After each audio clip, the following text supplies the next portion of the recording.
Welcome to the Bringing the Human Back to Human Resources podcast, the podcast all about the delicate balance between people and business, and quite literally, reconnecting the two. My name is Tracy Rubin, and I've spent nearly my entire professional career in HR. Join me as I share stories, opinions, and words of advice with you each week. Hi, everyone. Welcome back to the podcast. Thank you so much for being here for another week. Make sure you rate, review, and subscribe, and share this episode, share the podcast with anyone that you think would enjoy what we talk about. Today, I have a very exciting guest for you, and it's no coincidence that this is on Women's Equal Pay Day that we bring Raena Boston on. So by day, Raena Boston is a working mother to 3 children and human resources professional for a consulting firm. And by night, or wherever there's margin, she's a writer and the founder of an online community for mothers called the Working Momtras. The Working Momtras is a community designed to help empower moms to resign from doing it all and instead lean into their inherent worth. Utilizing the power of momtras or mantras, stories, and connection, the Working Momtras exists to guide moms toward becoming more of who they already are. So you're going to love this conversation that I have with Raena. She is amazing. I learned so much from her, not only from the first time we spoke, but also today. And I'm just really glad that she was able to take time out of her super busy day to speak with us. So make sure you take a listen, share this episode, especially if you know any working parents. Don't forget to rate, review, and subscribe wherever you're listening to this. All right. Well, Raena, thank you so much for being here on the podcast. I'm so excited that you're here. And I already teased that you were coming on this week in my last week's episode, or technically while we're recording this week's episode, because I'm really excited about what we'll be talking about. But before I jump into all the things that excite me, tell me, how are you? How's everything going? I am good. I'm in Florida. We are getting ready for a cold front. It's supposed to be like 39 or something on Saturday, and I'm so looking forward to it. Oh my God. Oh, well, yeah, as a person who really loves a seasonal change and cold weather, I'm like one of those people. I'm excited that you're excited. Yeah, I mean, we're about to hit repenting season, is what I call it in Florida, where it is just so unbearably hot. Ugh, Um, and so I'm soaking up these last couple days of spring I love or it. whatever we Whatever have that here is. in Florida. Right. Oh my gosh. Well, I'm thinking of you. Thoughts and prayers, I'm telling you. Well, let us jump into these exciting questions and topics that we're going to cover today. I have really been looking forward to this discussion because I've talked, and I think I shared this with you when we first connected, that I've mentioned before some of the, especially through the pandemic, the impact that the pandemic and just like the change in work and workplaces has had on parents, working parents, caregivers, all of those, everything that you can imagine under the sun. And for you as a mother, as a working mother, there's no one better to ask these questions of than someone who has lived through it and has experienced these things. And so, by the time this episode launches, it will be Women's Equal Pay Day, which is super fitting because I think we'll talk a little bit about how COVID for sure has had an impact on equal pay and the gender pay gap in general, which is actually where I want to kick us off. So, obviously, the pay gap is still present. It's very easy to go into the Bureau of Labor Statistics and look at the data behind pay gaps by gender, by race, by age, and it's amazing actually for anyone who is super interested in statistics. You can go ahead and do that. But with so much focus on equity and equality, why do you think, like from your perspective, why do you think that there is still a pay gap? There are two main things. One is that there is a lack of pay transparency. Pay is not in job descriptions. We don't know how much our colleagues are paid. And I think that that really creates a breeding ground for there to be discrepancies in pay and for there to be a pay gap in general. And then also there's a motherhood penalty. So anytime you go on leave, that could potentially give employers some reason not to promote you, which impacts pay. People might think that you're not as ambitious because you are deciding to have kids. Any number of things that impact your long-term career trajectory and also your pay. Yeah, this is a good point. in New York, I'm sure you know this too. In New York, starting in April, all job postings, internal and external, will need to show the pay range. And I actually talked about this on a previous episode, kind of sharing some of the things that employers may need to consider as they start to roll this out, because there are for sure employees in active roles today that are below those ranges, 1,000%. I would put money, Mm-hmm. honestly. And so companies need to figure out, okay, well, how do we get those people to be within range, because they should have been in range. But now, putting it out there what the range is, to your point, should shrink that. But are there any downsides, do you think, to having pay transparency? Are there things that organizations need to put in place first, other than making sure everyone's actually within the range? But are there things that you can think of that really need to be those considerations ahead of those legislative changes? I think as much as possible, companies need to be proactive and take a look and see if they can get people to equity ahead of time. Maybe not even just, the bottom of the range, if that's the case. Maybe not even the bottom, just where are they relative to their peers? Yeah. And yes, maybe it's going to cost us a little bit of money, but especially with the great resignation and people leaving to make 20, 30, 40, 50% more, um, it's important to just absorb that cost in the short term, because from my way of thinking, you're going to pay it whether you're hiring somebody, fixing someone's pay, or probably paying more on the open market for somebody who's coming from outside. Totally. And it makes me think of what you said before around this motherhood penalty. And, I've mentioned on the podcast also that in Canada, mothers, or real I think that there is parental leave that is fairly generous as well, but specifically maternity leave can be a year or more in the provinces in Canada, and really depending on which province you're in. And that means that not only are those mothers missing one full year of raises, they're also, to your point, missing potential promotional opportunities.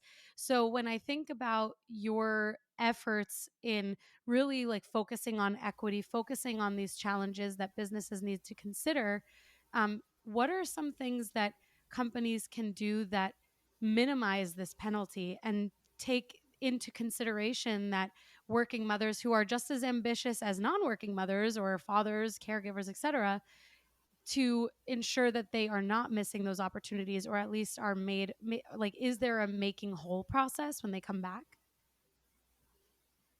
I think the number one thing for anybody in this position to really consider is that you don't have the right to make decisions for your employees. You don't have a right to determine somebody's level of ambition, or Mm, try and forecast their level of ambition, or um, even make prognostications like, well, she just had a baby, so, she probably wants to be at home, so Molly Sue should get this promotion. All of that needs to stop yeah. immediately. It's immediately stop and think about and think about have a conversation with them about what they want to do, and make sure that any conversations, particularly with supervisors or anybody that's in that decision making process, is not going to be biased against working parents, and particularly working mothers. Um, that was the main point I would make, is that you just have no idea what people want to do, and it's not fair Totally. to do that. Totally, totally. My older sister has special needs. She has Down syndrome. I've shared this for any listener that's been here for the majority of the time the podcast has been out there. They could probably tell you exactly this story, because I've probably shared it a million times over at this point.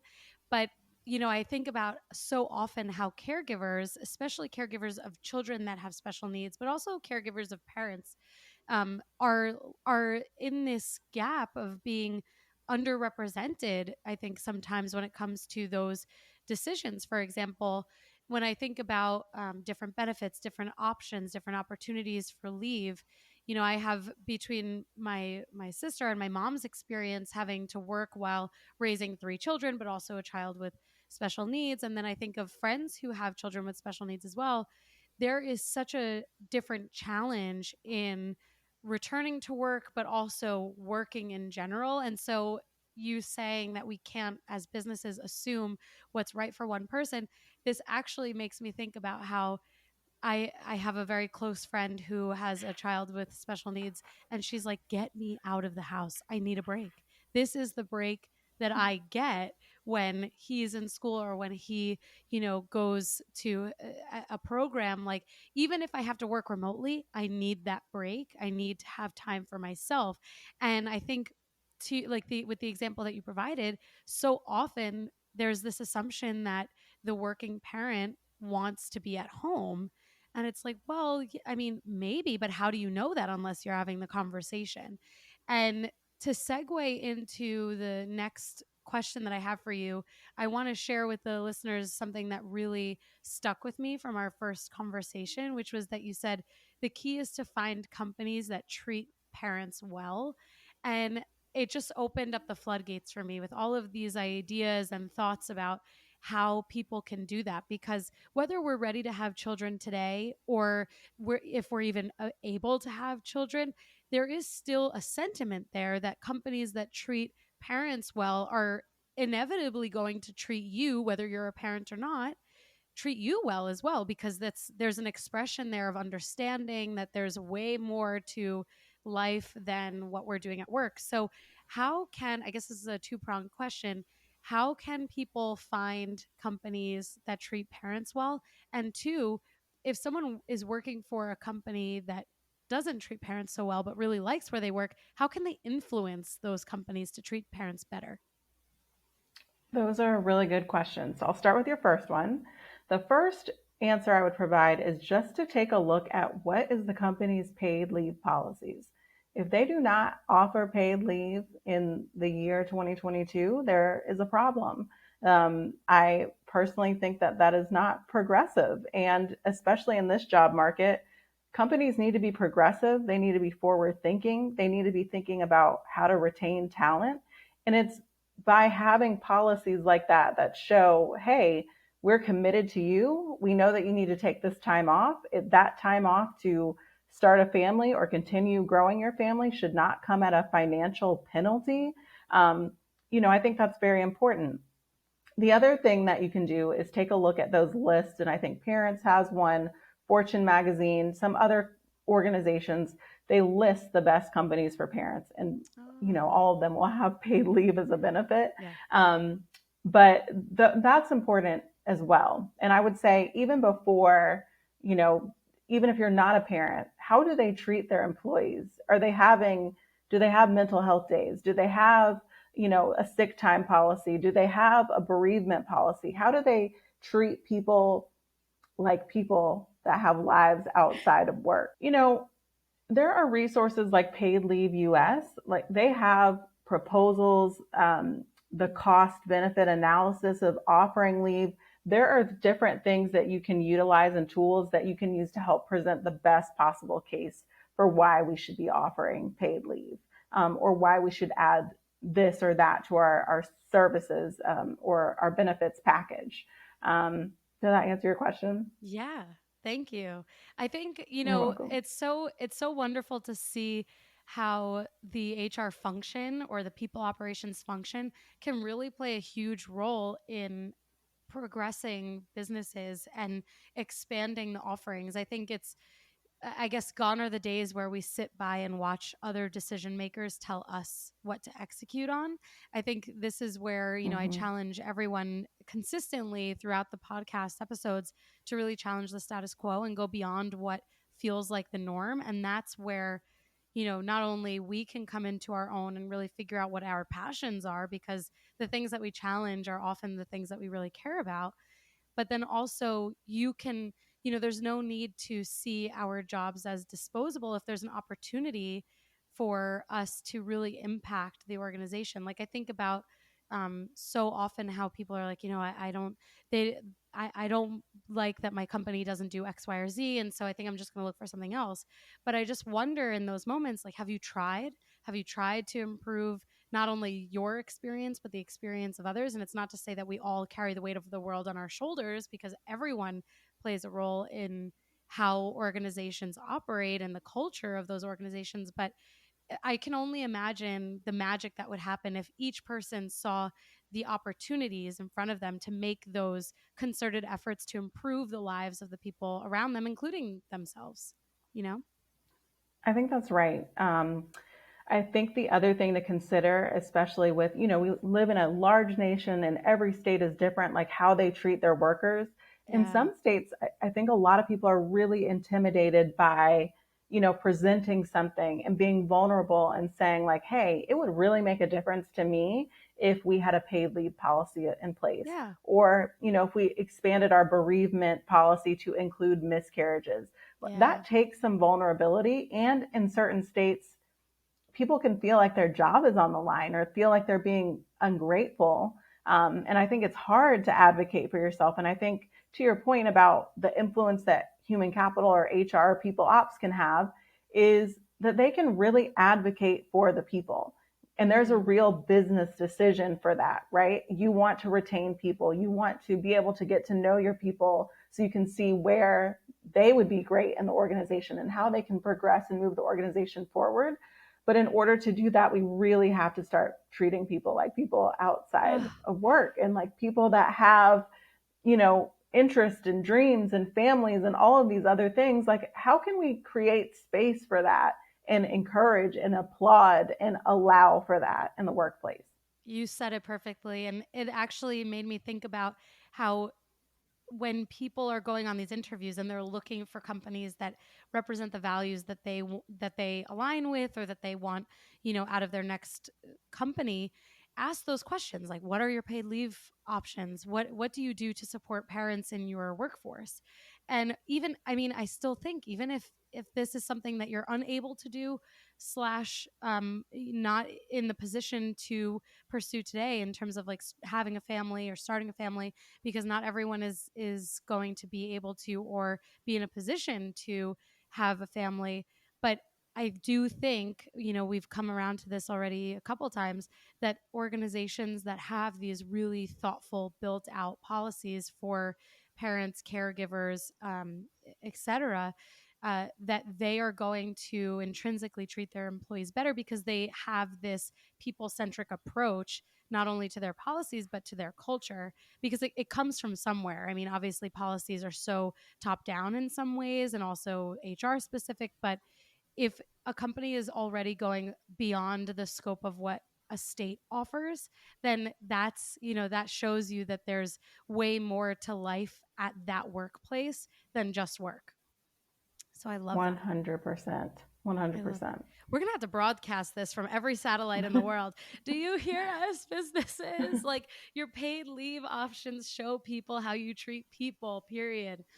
And, I actually, I know I didn't share this as a topic point, but it makes me think about something that I've experienced in the last few years, which is that I heard an executive basically mention that they didn't want to roll out like I think it was like a miscarriage specific policy. It was something specific to, trying to have family and parental leave expansion. And they basically said that it didn't feel like it was the right benefit because not everyone would be able to take part in this benefit. And in that moment, I wasn't totally equipped with all of the pieces and tools to kind of express why I didn't agree with that stance, so to speak. Um, but I want to hear from you, like how, because I'm sure that that executive is not the only person approaching benefits from that perspective, thinking that that's equity, because actually that's to me, that's not equity. That's just disabling people who need more resources potentially. Um, Mm-hmm. but I'd love to hear from you what your thoughts are around that perspective. I think that we can get so caught up in like, I don't, fairness isn't even the right word. Mm, It's this group of people is benefiting or has some perceived advantage. And it's not always true. And I think it's really incumbent on companies also to think like, well, okay, well, if you're concerned about that, What are you doing for people who don't have kids? Do you offer Yeah. sabbaticals for people after a certain amount of time that with the company? That would be an equitable way to say, hey, we value all of the work that you put in here, and also value that, you need something on top of your vacation time, because we Yeah. all need breaks to recharge. Um, you know, Companies could even offer pet insurance for people who are dog and cat moms. Like, Yeah. to me, I'm just like, this is a failure of creative thinking. Like, you Hmm. need to just, maybe it's not the policy that's the problem. It's that you need to expand the offerings, that you benefits offerings to your employees, and touch on things that maybe you haven't even thought of. Yes, yes. And I wish if only I had spoken with you before that moment, because I felt, when you walk away from a conversation sometimes and you're like, oh, I should have said X, Y, or Z. I walked away in that Yeah, moment thinking, like, man, if I had just said, like, listen, not every benefit is going to apply to every single person. Just like tuition reimbursement for someone who already has a master's degree is not going to apply to them, but that doesn't mean that you don't offer it.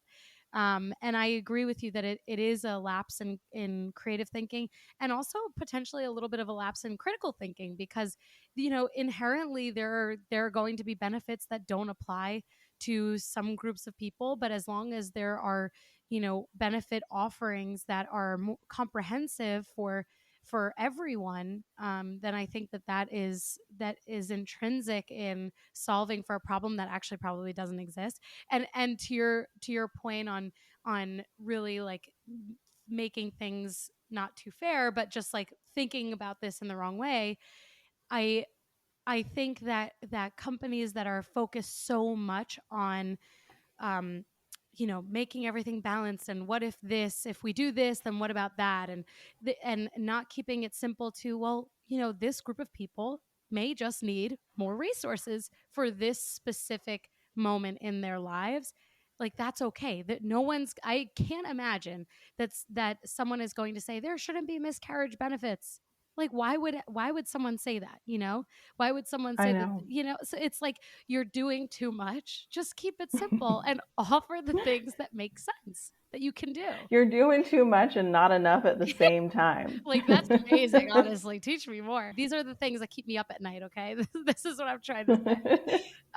Amazing. Well, I just want to wrap up in this idea and perspective around, again, how employees who are either in decision making positions or not, how they can make an impact tomorrow. What are some conversation starters? I know we kind of touched on this a little bit before, but if we were to say to a listener, like, hey, this is something, maybe it's not even related to pay or parental leave, maybe it's something totally separate and something important to them, what is a conversation starter to open up that dialogue, especially if they feel like there is psychological safety in their organization and they can bring, any of these topics to light? What does that conversation starter look like? And what are some things that tomorrow a listener can do to really improve the lifestyle and the benefits and the offerings that their organization has? So, this is a great question. I have not actually had to do this before, but there is an episode of the Double Shift podcast that features people who campaigned and worked really hard to get paid leave at their organizations. And I think that's a great place to start.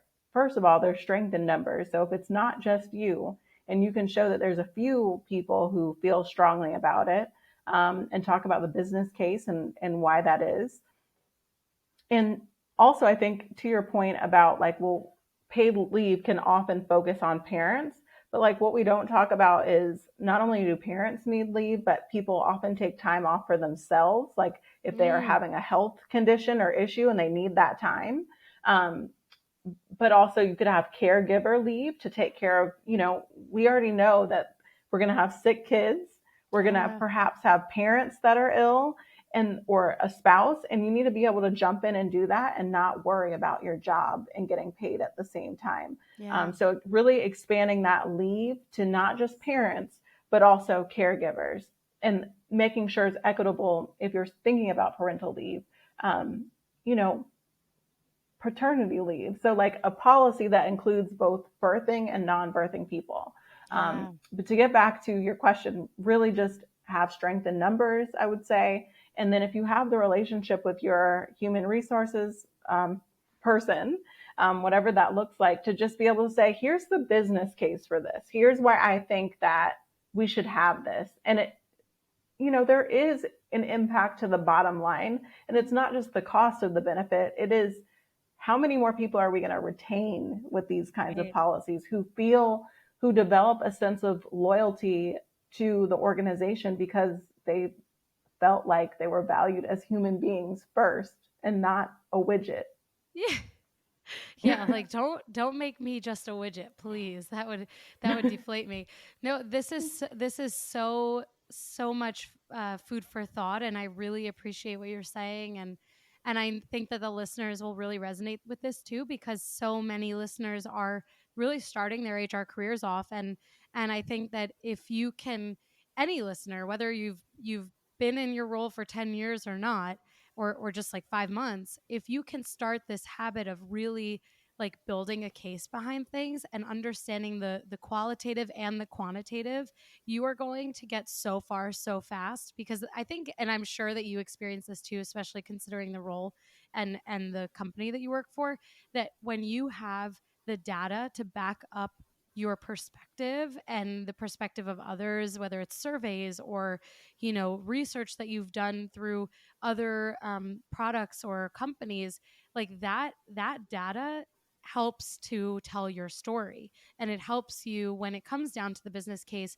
to really assert things that don't feel opinionated and that feel more like fact. And you can't, I mean, there Mm-hmm. is no arguing with fact when you have numbers behind your feelings and opinions and perspective. Like that is where you are going from like a someone who has brings up ideas to someone who brings up and executes on solutions. So I feel like that is such worthy advice for everyone listening to this episode. So thank you so much for bringing that up, because we all have ideas, but we have to put actions behind those ideas and really understand what it's going to take to get them to be the solution. So thank you so much. I'd even add that, 75% of people do not have access to paid leave. So do you want to give a truly exceptional experience and be in the 25% that does offer that?